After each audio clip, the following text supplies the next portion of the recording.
नमस्कार मेरे प्यारे विद्यार्थियों, आप सभी का एक बार पुनः स्वागत करते हैं आपके अपने YouTube प्लेटफॉर्म संध्या कंप्यूटर क्लासेज पर। मेरे प्यारे विद्यार्थियों, आज इस सेशन के अंदर हम आरईसीआईटी के यूनिट नंबर 2 को पूरा क्लियर करेंगे और उससे बनने वाले जितने भी इंपॉर्टेंट क्वेश्चंस थे उनको हम यहाँ से देखने वाले हैं। तो इसका मतलब यहाँ से क्वेश्चंस आपके एग्जाम के अंदर 100% दिखने वाला है, क्योंकि आरईसीआईटी का दूसरा टॉपिक सबसे आपका महत्वपूर्ण टॉपिक माना जाता है। क्वेश्चन नंबर फर्स्ट के अंदर पूछा गया है, निम्न में से कौन कंप्यूटर से हार्ड कॉपी प्रदान करता है। मेरे प्यारे विद्यार्थियों, आपके कंप्यूटर के अंदर से जो कॉपी दिखती है ना, आपके कंप्यूटर के अंदर जो कॉपी दिखती है ना, जो आपकी किसके अंदर रहे, कंप्यूटर के अंदर, वो कॉपी क्या कहलाती है? सॉफ्ट कॉपी कहलाती है। कौन कहलाती है? सॉफ्ट कॉपी कहलाती है। तो उसी सॉफ्ट कॉपी को हार्ड कॉपी में तब्दील करने का कार्य यानी हार्ड कॉपी कौन प्रदान करवाएगा?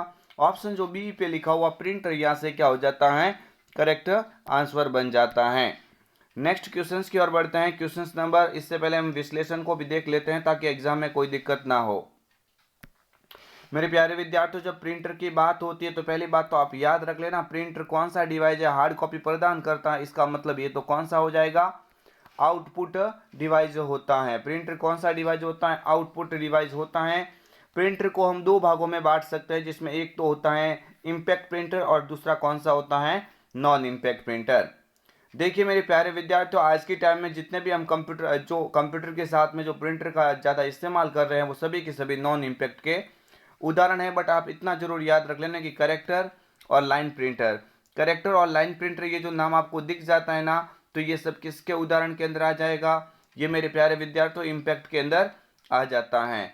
जबकि नॉन इम्पैक्ट के अंदर आपने देखा होगा इंकजेट आता है, थर्मल प्रिंटर आता है, लेजर प्रिंटर आता है। ये जो भी आपने नाम अभी अभी देखे हैं, इन सभी को हम नॉन इम्पैक्ट प्रिंटर की श्रेणी में रखते हैं।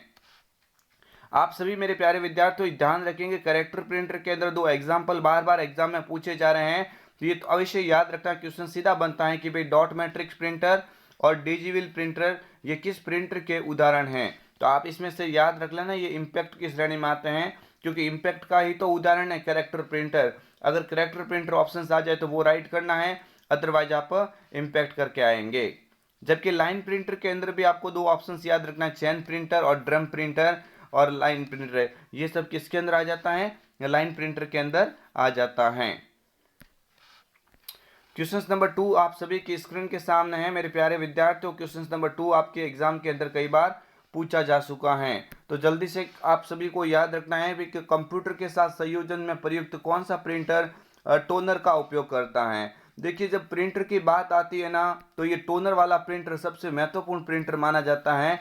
यानी ऐसा कौन सा प्रिंटर है जिसमें एक तो सूखे पाउडर का इस्तेमाल होता है, सूखे पाउडर का इस्तेमाल होता है। तो सूखे पाउडर का इस्तेमाल भाई किस प्रिंटर में होता है? ये लेजर प्रिंटर में होता है। इसके अलावा टोनर की जब बात आ जाती है कभी, तो टोनर का इस्तेमाल भी कौन से प्रिंटर में होता है? तो वो होता है लेजर प्रिंटर के अंदर। ऑप्शन जो सी के ऊपर विकल्प लिखा हुआ है ना, ये इसका क्या बन जाता है? करेक्ट आंसर बन जाता है। नेक्स्ट आगे वाला क्वेश्चन, उससे पहले मैं आपका ये इसका विश्लेषण बता देता हूँ ताकि एग्जाम में कोई दिक्कत ना हो। ये सभी वो इंपॉर्टेंट मैंने पॉइंट बना रखे आपके लिए जो आपके एग्जाम के अंदर अब की बार हूबहू दिखने वाले हैं। जी हाँ मेरे प्यारे विद्यार्थियों, देख सकते हैं आप, लेजर प्रिंटर की कभी बात होती है आपके एग्जाम में तो वर्तमान में सबसे लोकप्रिय प्रिंटर होता है। इसकी प्रिंटिंग की जो क्वालिटी होती है ना, वो काफ़ी उच्च होती है। इसमें ड्राई इंक का उपयोग किया जाता है। ड्राई इंक का मतलब कह सकते हैं सूखी इंक का, यानी सूखे पाउडर का इस्तेमाल किया जाता है। किसका? सूखे पाउडर जो टोनर के अंदर भर के उसके प्रिंटर के अंदर काम में लिया जाता है। बिल्कुल। इसकी प्रिंटर की क्वालिटी है ना, वो कम से कम 300 से 600 डीपीआई होती है। मेरे प्यारे विद्यार्थियों, ये डीपीआई होता है ना, ये प्रिंटर की क्वालिटी मापने वाली इकाई होती है, जिसका पूरा नाम डॉट पर इंच होता है। इसके अलावा आप थर्मल प्रिंटर की बात करेंगे तो प्रिंटिंग करते समय गर्म धातु का उपयोग कौन सा प्रिंटर करता है? भाई प्रिंट करते समय अगर गर्म धातु का उपयोग करने वाला कभी प्रिंटर आपके एग्जाम में दिख जाता है तो आप कौन सा प्रिंटर करके आएंगे? मेरे प्यारे विद्यार्थी, थर्मल प्रिंटर करके आ जाना। कौन सा? थर्मल प्रिंटर यहाँ से ऑप्शन हो जाता है। अगर आपके एग्जाम में इंक जेट की कभी बात हो जाती है तो इंक जेट एक ऐसा प्रिंटर है जो कागज पर स्याही के बूंदों की बौछार करके टेक्स्ट या ग्राफिक्स प्रिंट किए हुए जाते हैं। नेक्स्ट बढ़ेंगे आगे वाले क्वेश्चंस की और। क्वेश्चंस नंबर 3 आपके स्क्रीन के सामने, अभी भी मैंने बोला था और क्वेश्चंस आ भी गया। लो, डीपीआई का पूरा नाम क्या होता है? पहली बात तो डीपीआई क्या होती है, तो आपको याद रखना ये प्रिंटर की क्वालिटी मापने वाली इकाई होती है। ये क्या करती है? प्रिंटर की क्वालिटी को मापने वाली इकाई होती है। प्रिंटर की क्वालिटी को मापने वाली क्या होती है? एक इकाई होती है। ये आप सभी लोग याद रखेंगे। इस डीपीआई का पूरा नाम डॉट पर इंच होता है। क्या होता है? डॉट पर इंच। ऑप्शन ए जो विकल्प है ना, ये करेक्ट आंसर हो जाएगा। जी हाँ मेरे प्यारे विद्यार्थियों, और भी थोड़ा इसके बारे में पढ़ लेते हैं ताकि एग्जाम में कोई दिक्कत ना हो। डीपीआई का पूरा नाम डॉट पर इंच होता है। प्रिंटर की प्रिंटिंग क्वालिटी होती है ना, वो डीपीआई में मापी जाती है। जबकि स्पीड की कभी बात हो जाती है तो किस में मापी जाती है? पीपीएम में। पीपीएम का पूरा नाम क्या होता है? पेज पर मिनट होता है। यहाँ से आपको 2 ऑप्शंस में आपको और लिखवा देता हूँ जो आपके एग्जाम के अंदर की बार बनने की संभावना कह सकते हैं। प्रिंटर के अंदर अगर मेरे प्यारे विद्यार्थियों को भी स्पीड पूछा जाए कि भाई प्रिंटर की स्पीड किस में मापी जाती है, और एक पूछा जाता है कि प्रिंटर की क्वालिटी किस में मापी जाती है, तो प्रिंटर की जो स्पीड होती है ना, वो तो पीपीएम में मापी जाती है। किस में? पीपीएम में। जबकि प्रिंटर की जो क्वालिटी होती है वो डीपीआई में मापी जाती है। ये 2 ऑप्शन जरूर याद रख लेना कि भाई प्रिंटर की स्पीड पूछ रहा है या प्रिंटर की क्वालिटी, प्रिंटर की गति पूछ रहा है या प्रिंटर की गुणवत्ता पूछ रहा है। गुणवत्ता का मतलब क्वालिटी और गति का मतलब स्पीड। तो गति तो मापी जाएगी पीपीएम में। इस पीपीएम का पूरा नाम ऊपर देखो लिखा हुआ है, पेज पर मिनट। और स्पीड की बात करें तो पीपीएम हो जाएगा, क्वालिटी की बात करें तो डीपीआई हो जाएगा। डीपीआई का पूरा नाम डॉट पर इंच होता है, जो आपके ऊपर मैंने ऑलरेडी फुल फॉर्म लिख दी है। जी हाँ मेरे प्यारे विद्यार्थियों, काफी मैंने मेहनत से इन क्वेश्चंस को टाइप करके इसका विश्लेषण भी तैयार किया आपके लिए। तो आप इस सेशन को अगर इस सेशन को ज़्यादा शेयर करेंगे तो हमें भी उसका परिणाम अच्छा मिलेगा। मेरे प्यारे विद्यार्थियों, क्वेश्चंस आपके लिए काफ़ी महत्वपूर्ण साबित होंगे। जिनका सीईटी एग्ज़ाम भी है ना, मैं आपको एक पॉइंट बता देता हूँ, जिनका सीईटी का एग्ज़ाम भी है ना 12 तारीख को, उनके लिए भी ये काफ़ी महत्वपूर्ण बन जाता है। 12 या 11 तारीख को जो भी सीईटी का एग्ज़ाम है 11 तारीख को, उनके लिए भी काफ़ी ये महत्वपूर्ण क्वेश्चंस बन जाते हैं। देखिए क्वेश्चन नंबर नेक्स्ट, मॉनिटर का रेजुलेशन किस में मापा जाता है? ये जो मॉनिटर होता है एक आउटपुट डिवाइस का उदाहरण होता है। इसके अंदर जो मापने वाले जो इकाई होती है ना, वो एक रेजुलेशन के रूप में कार्य करती है। आप सभी को याद रखना, रेजुलेशन को मापने वाली इकाई को क्या कहा जाता है? तो देखिए डॉट पिच नहीं कहा जाएगा, उसको कहा जाता है पिक्सल। उसको क्या कहा जाता है? पिक्सल कहा जाता है। बिल्कुल ऑप्शन जो बी के ऊपर लिखा हुआ ये इसका क्या हो जाएगा? Correct answer. क्योंकि मैंने डीपीआई का तो बोल दिया भाई, ये तो प्रिंटर की क्वालिटी मापता है। पीपीएम ये प्रिंटर की स्पीड मापता है। डॉट पिच ये जो डॉट डॉट के बीच में जो जगह होती है जब तस्वीरों को हम जूम करते हैं उसी को डॉट पिच कहा जाता है, खाली स्थान को। तो भी मेरे प्यारे विद्यार्थियों एक बार समझ लेते हैं इस पूरे टॉपिक को, क्या है इसका सही से ऑप्शन से एक बार देख लेते हैं। मॉनिटर, मॉनिटर एक आउटपुट डिवाइस होती है। मॉनिटर कौन सी डिवाइस होती है? आउटपुट डिवाइस होती है। ये मॉनिटर कभी पूछा जाता है तो 2 प्रकार के होते हैं। एक देखो आप कभी एक बार 3 प्रकार भी देख सकते हैं। अगर 3 प्रकार बोलेंगे तो भाई एलसीडी और एलईडी को भी एक साथ बोलेंगे। 3 प्रकार बोलेंगे तो ऐसे बोलेगा, सीआरटी, एलसीडी और एलईडी। अभी इसके अंदर फ्लैट पैनल नाम दे दिया। फ्लैट पैनल क्यों कहा गया है इसको? क्योंकि ये मॉनिटर दिखने में काफ़ी पतले होते हैं और स्लिम होते हैं, इसलिए पतले वाले मॉनिटर को इसने अलग से नाम दे दिया फ्लैट पैनल।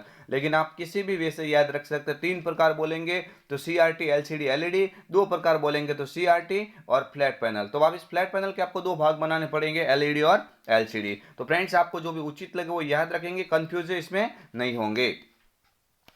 मेरे प्यारे विद्यार्थियों, सीआरटी सबसे पुराना मॉनिटर माना जाता है, जो काफ़ी बड़े आकार में, इस तरह से आपने पहले देखा होगा, इस तरह से काफ़ी पीछे ज़्यादा इस तरह से इसे दिखने में इसकी बनावट थी। पीछे ऐसे कैथोड था और इसके ऊपर किरणें ऐसे फैल के वो तस्वीर के ऊपर ऐसे बिंब बनाते थे। तो मेरे प्यारे विद्यार्थियों, ये जो मॉनिटर है ना, ये कौन सा मॉनिटर था? सीआरटी। आज के टाइम में तो काफ़ी अच्छे मॉनिटर आ गए हैं। जैसे एलईडी की बात हो जाए तो एलईडी इस तरह से पतला होता है, आयताकार में होता है एलईडी। जबकि आपको याद रखना है एलसीडी ऐसे वर्गाकार में होता है। एलसीडी कैसे होता है? ऐसे वर्गाकार में होता है। तो मेरे प्यारे विद्यार्थियों, ये 2 ऑप्शंस याद रखेंगे भाई। एलईडी का पूरा नाम लाइट एमिटिंग डायोड होता है और एलसीडी का पूरा नाम लिक्विड क्रिस्टल डिस्प्ले होता है।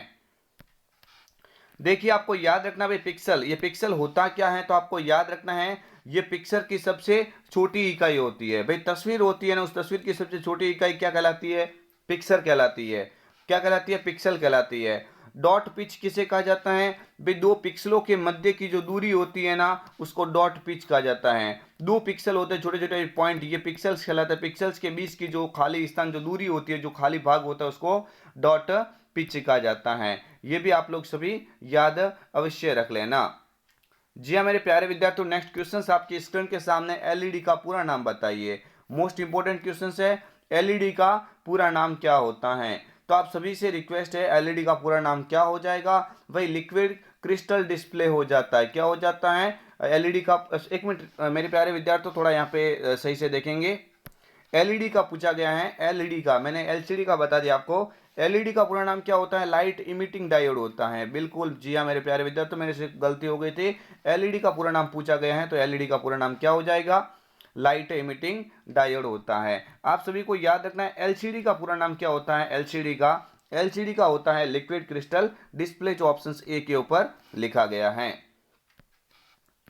देख लेते हैं और भी, ताकि कोई दिक्कत ना हो। यहाँ से क्वेश्चंस काफी बेहतरीन है, बेहतरीन से बेहतरीन क्वेश्चंस आप करके जाओगे तो कोई दिक्कत होने वाली नहीं है।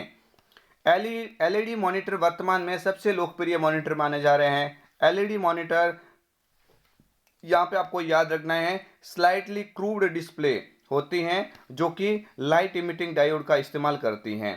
क्वेश्चंस आ जाता है कई बार कि भाई ऐसा कौन सा मॉनिटर है जिसमें लाइटली क्रूव्ड डिस्प्ले का इस्तेमाल होता है?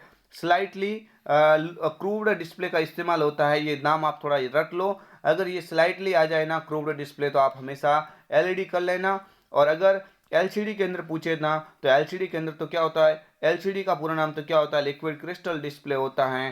तो यहाँ पे मॉनिटर है ना, एलसीडी मॉनिटर है ना, ये स्क्रीन मोनोक्रोम पिक्सल्स का उपयोग करता है। ये दोनों ऑप्शंस काफी महत्वपूर्ण हैं, दोनों के दोनों इंपॉर्टेंट काफी ऑप्शंस है। अगर मोनोक्रोम पिक्सल्स का इस्तेमाल कौन सा मॉनिटर करता है, तो आप करके आ जाना एलसीडी। जबकि क्रूव्ड डिस्प्ले का इस्तेमाल कौन सा करता है, तो आप क्या बोलेंगे? एलईडी। बिल्कुल जी हाँ मेरे प्यारे विद्यार्थी, आपके एग्जाम के लिए काफी मोस्ट कह सकते हैं, जो कंपटीशन एग्जाम की तैयारी कर रहे हैं उसके लिए भी काफी बेहतरीन क्वेश्चंस बन जाता है। आगे वाला क्वेश्चन आप सभी की स्क्रीन के सामने है। किस आउटपुट युक्ति का उपयोग बड़े पैमाने पर प्रदर्शित करने के लिए किया जाता है?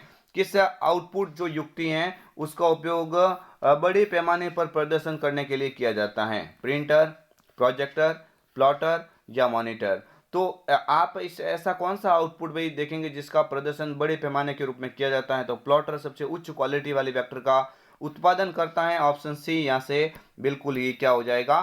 करेक्ट आंसर बन जाता है। एक मिनट मेरे प्यारे विद्यार्थियों, थोड़ा सा इस क्वेश्चन को देखना है, थोड़ा सा देखना है कि भाई किस आउटपुट युक्ति का उपयोग बड़े पैमाने पर प्रदर्शन करने के लिए किया जाता है। बड़े पैमाने के ऊपर प्रदर्शन, यानी ये मान के चलो कोई जैसे कि एक बहुत बड़ी दीवार है। बिल्कुल जी हाँ मेरे प्यारे विद्यार्थियों, किसके बारे में बात कर रहे हैं, थोड़ा सा इसको समझने की कोशिश करते हैं। तो यहाँ से प्रोजेक्टर और यहाँ पे प्लॉटर दोनों में ऑप्शंस बन जाता है, दोनों एक जैसे ऑप्शंस है, लेकिन ज़्यादा हमें बेहतरीन प्रोजेक्टर को मानना पड़ेगा। बिल्कुल मेरे प्यारे विद्यार्थियों, इसको क्या करना पड़ेगा? यहाँ पे प्रोजेक्टर को यहाँ पे मानना पड़ेगा। प्रोजेक्टर यहाँ पे बिल्कुल करेक्ट विकल्प हो जाता है। प्रोजेक्टर की अभी बात हो जाती है, तो प्रोजेक्टर एक ओवरहेड प्रोजेक्टर डिवाइस होती हैं, जो कि सॉफ्ट कॉपी आउटपुट देती है। कौन सी कॉपी आउटपुट देती है? सॉफ्ट कॉपी आउटपुट देती है। और प्लॉटर तो कौन सी देती है? प्लॉटर तो हार्ड कॉपी आउटपुट देती है। प्लॉटर कौन सी कॉपी देती है? प्लॉटर हार्ड कॉपी देती है।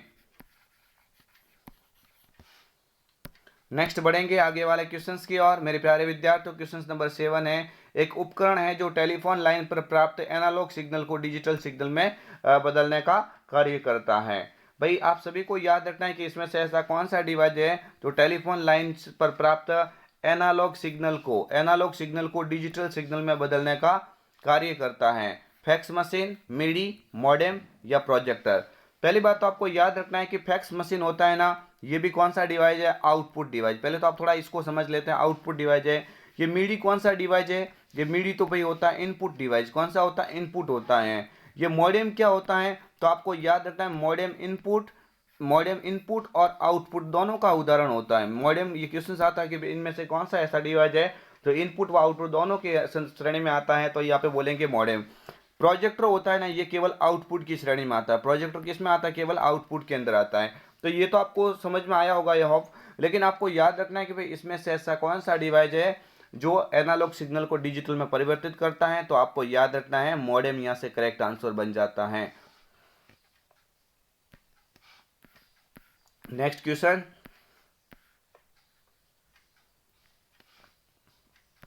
देखिए मेरे प्यारे विद्यार्थी, अभी मैंने बता दिया, अभी मॉडेम होता है ना, इसका पूरा नाम एक याद रख लेना, मॉड्यूलेटर, डीमॉड्यूलेटर होता है। मॉडेम का पूरा नाम क्या होता है, एग्जाम में कई दफा पूछा गया है। मॉडेम का पूरा नाम मॉड्यूलेटर, डीमॉड्यूलेटर होता है। ये उपकरण टेलीफोन लाइन पर प्राप्त एनालॉग सिग्नल या संकेत को डिजिटल सिग्नल में परिवर्तित करता है। ये देखो थोड़ा याद रख लेना कि भाई मॉड्यूलेटर का कार्य क्या होता है। मॉड्यूलेटर का कार्य क्या होता है, तो मॉड्यूलेटर का कार्य क्या होता है, एनालॉग सिग्नल को डिजिटल सिग्नल में या डिजिटल को एनालॉग में। तो मेरे प्यारे विद्यार्थियों, एनालॉग सिग्नल को डिजिटल सिग्नल में बदलना, एनालॉग सिग्नल को डिजिटल सिग्नल में बदलना डीमॉड्यूलेटर कहलाता है, जबकि डिजिटल सिग्नल को एनालॉग में बदलना मॉड्यूलेटर कहलाता है। आगे वाला क्वेश्चन आपकी स्क्रीन के सामने, निम्नलिखित में से कौन सी मेमोरी प्रति सेकंड कई बार रिफ्रेश होती है। आप सभी को याद रखना है, मेमोरी कंसेप्ट आपके आरआईएसआईटी यूनिट का इंपॉर्टेंट कंसेप्ट माना जाता है। तो इस मेमोरी में से क्वेश्चंस हूबहू आपको देखने को मिलेंगे। मेमोरी आपको याद रखना है, अलग अलग प्रकार से देखें तो 3 अलग अलग टाइप से देख सकते हैं, कैश मेमोरी, प्राइमरी मेमोरी और सेकेंडरी मेमोरी। यहाँ पे क्या पूछा गया, ऐसी कौन सी मेमोरी जो प्रति सेकंड रिफ्रेश होती है, तो वो कौन सी होती है, डायनामिक रैम। कौन सी होती है, डायनामिक रैम का प्रकार होती है, जो डायनामिक रैम कहलाती है, वो हर समय क्या होती है, रिफ्रेश होती रहती है। देख लेते मेरे प्यारे विद्यार्थियों, काफी इंपॉर्टेंट कंसेप्ट है, काफी ही बेहतरीन क्वेश्चंस आपके एग्जाम के अंदर इसका बना हुआ है। देखिए रैम रैंडम एक्सेस मेमोरी, इसका क्या होता है, पूरा नाम होता है, ये एक अस्थिर प्रकृति की मेमोरी होती है, यानी प्राकृतिक रूप से क्या होती है, अस्थिर होती है। इसमें क्या होता है, लाइट जाने के बाद में डेटा एकदम खत्म हो जाता है, इसीलिए इसको वॉलेटाइल मेमोरी भी कहा जाता है। भाई रैम को कौन सी मेमोरी कहा जाता है, वॉलेटाइल मेमोरी। किसे कहा जाता है, तो आप बोलेंगे रैम को वॉलेटाइल मेमोरी कहा जाता है। ये मेमोरी है ना, ये 3 प्रकार की हो सकती है, डायनामिक रैम, एसडी रैम और स्टैटिक रैम। देखो स्टैटिक का मतलब ये स्थिर रहती है, इसमें कोई भी डेटा है वो परमानेंटली मतलब रिप्रेस नहीं कर सकते हैं, जबकि डायनामिक में डेटा को रिप्रेस किया जा सकता है। नेक्स्ट, रैम से अधिकाधिक प्रयोग में ली जाने वाली जानकारी। रैम से अधिकाधिक प्रयोग में ली जाने वाली जानकारी को संग्रहित करने के लिए कौन सी मेमोरी का उपयोग किया जाता है। रैम से जो अधिकाधिक जो उपयोग में लेते हैं, उनकी जो जानकारी होती है उसको संग्रहित करने के लिए किस मेमोरी का उपयोग होता है, तो कैश मेमोरी हो जाएगा। मैं आपको बता देता हूँ कि भाई आपके कंप्यूटर के अंदर जो मेमोरी है ना, मेमोरी का कंसेप्ट काफ़ी महत्वपूर्ण है। मेमोरी का कंसेप्ट आपके एग्जाम के अंदर काफ़ी महत्वपूर्ण है। इसके अंदर 3 नाम याद रख लेना। एक तो होती है कैश मेमोरी, एक तो कौन सी होती है, एक तो होती है आपकी कैश मेमोरी होती है, ये भी एग्जाम में कई बार पूछा गया है। एक कौन सी होती है, एक होती है आपकी भाई प्राइमरी मेमोरी। एक कौन सी होती है, प्राइमरी मेमोरी होती है। और एक कौन सी होती है, एक होती है सेकेंडरी मेमोरी। एक कौन सी होती है, सेकेंडरी मेमोरी होती है। तो 3 प्रकार की कंप्यूटर के अंदर मेमोरी होती है, जिसमें से कैश मेमोरी सबसे तेज मानी जाती है, सबसे स्लो कौन सी होती है, सेकेंडरी होती है। जबकि प्राइमरी के अंदर रैम, रोम, ये सभी प्राइमरी मेमोरी का उदाहरण है। हालांकि यहाँ पे ऑप्शन ए यहाँ से क्या हो जाएगा, करेक्ट आंसर। मेरे प्यारे विद्यार्थियों, कैश मेमोरी के बारे में और भी ज़्यादा जानकारी प्राप्त कर लेते हैं, ताकि एग्जाम में कोई डाउट ना हो। कैश मेमोरी ये बहुत ही हाई स्पीड सेमीकंडक्टर मेमोरी होती है।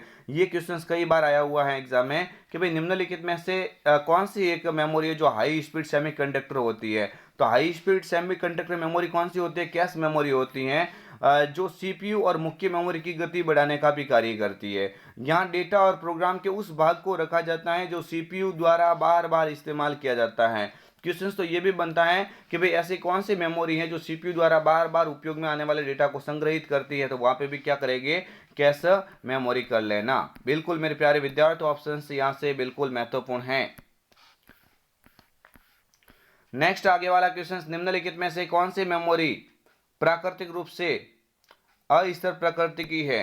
तो अभी तो मैंने बोल दिया था भाई, जो रैम होती है ना, वो प्राकृतिक रूप से क्या होती है, अस्थिर होती है, प्राकृतिक रूप से अस्थिर होती है। इसमें डेटा हमेशा के लिए नहीं रहता है, लाइट रहने तक ही कार्य करता है, इसलिए तो मैंने बोल दिया था भाई ये वॉलेटाइल श्रेणी की होती है।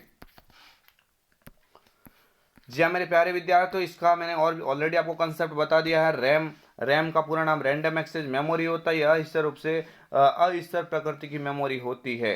रैम मेरे प्यारे विद्यार्थियों, यहाँ पे अलग अलग क्वेश्चंस भी बनता है। रैम आपको याद रखना है वॉलेटाइल मेमोरी का भाग होती है। इस रैम को ही आपको याद रखना है प्राइमरी मेमोरी का भाग माना जाता है। तो फ्रेंड्स, ये आपके आपके लिए महत्वपूर्ण था जो टॉप 10 क्वेश्चंस थे मेरे प्यारे विद्यार्थी। टॉप 10 क्वेश्चंस थे। इन टॉप 10 क्वेश्चंस के माध्यम से आपने काफ़ी फ्रेंड्स से जानकारी प्राप्त की होगी। आई होप आप सभी को वीडियो पसंद आया होगा।